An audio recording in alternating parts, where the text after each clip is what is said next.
Hello friends and welcome back to my channel Bengali family in UAE, जहां मैं बात करती हूँ यूएई और ट्रैवल से रिलेटेड छोटी बड़ी खबरों की। तो दोस्तों, आज के इस वीडियो पे बात करेंगे यूएई वर्क वीज़ा से रिलेटेड कुछ रीसेंट और इम्पोर्टेंट अपडेट्स के बारे में। आप सबसे रिक्वेस्ट है वीडियो को एंड तक के देखिएगा ताकि पूरा अपडेट आप सबको पता चल सके। तो दोस्तों, यूएई वर्क वीज़ा जब आपका ख़त्म होने को है तो आप वीज़ा को कन्वर्ट कराने का सोचते हैं विदाउट एग्जिटिंग द कंट्री। ठीक है, विदाउट एग्जिट किए आप वर्क वीज़ा से नया वर्क वीज़ा अदर कंपनी का या तो फिर रिन्यू करवाते हैं। तो रिन्यू में ऐसा कोई दिक्कत नहीं है, उसकी बात इस वीडियो पे नहीं करेंगे। लेकिन work visa to work visa या work visa to visit visa, अगर आपको जॉब मिल जाती है तो आप direct work visa to work visa आपका कन्वर्ट हो जाता है। और अगर आपको जॉब नहीं मिलती, आप चाहते हैं जॉब सर्च करना या कंट्री के अंदर ही रहना, तो आप क्या करते हैं, वर्क वीज़ा से विजिट वीज़ा लेते हैं। ठीक है, यही अब तक होता आया है। लेकिन यहाँ पे जो मेजर रोल प्ले करता है वो होता है आपका ग्रेस पीरियड। ग्रेस पीरियड क्या होता है कि वर्क वीज़ा आपका ख़त्म होने के बाद आपको एक ग्रेस पीरियड मिलता है, और ग्रेस पीरियड रहते रहते आपको या तो एग्जिट करना होता है या फिर नया वीज़ा लगा लेना होता है।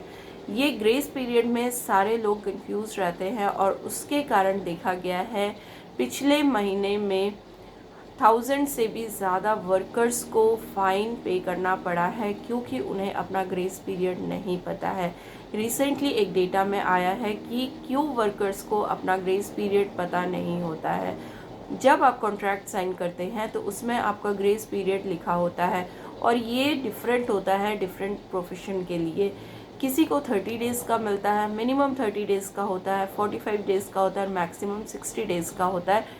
डिपेंड करता है आपके प्रोफेशन के ऊपर। तो ग्रेस पीरियड आपको पता होना बहुत ज़रूरी है। ग्रेस पीरियड अगर एक्सीड आप कर जाते हैं तो आपको ओवरस्टे फ़ाइन देना होता है, जो कि पिछले महीने में 1000 से भी ज़्यादा वर्कर्स, एक महीने में 1000 से भी ज़्यादा वर्कर्स ने ओवरस्टे का फ़ाइन पे किया हुआ है एज़ पर डेटा।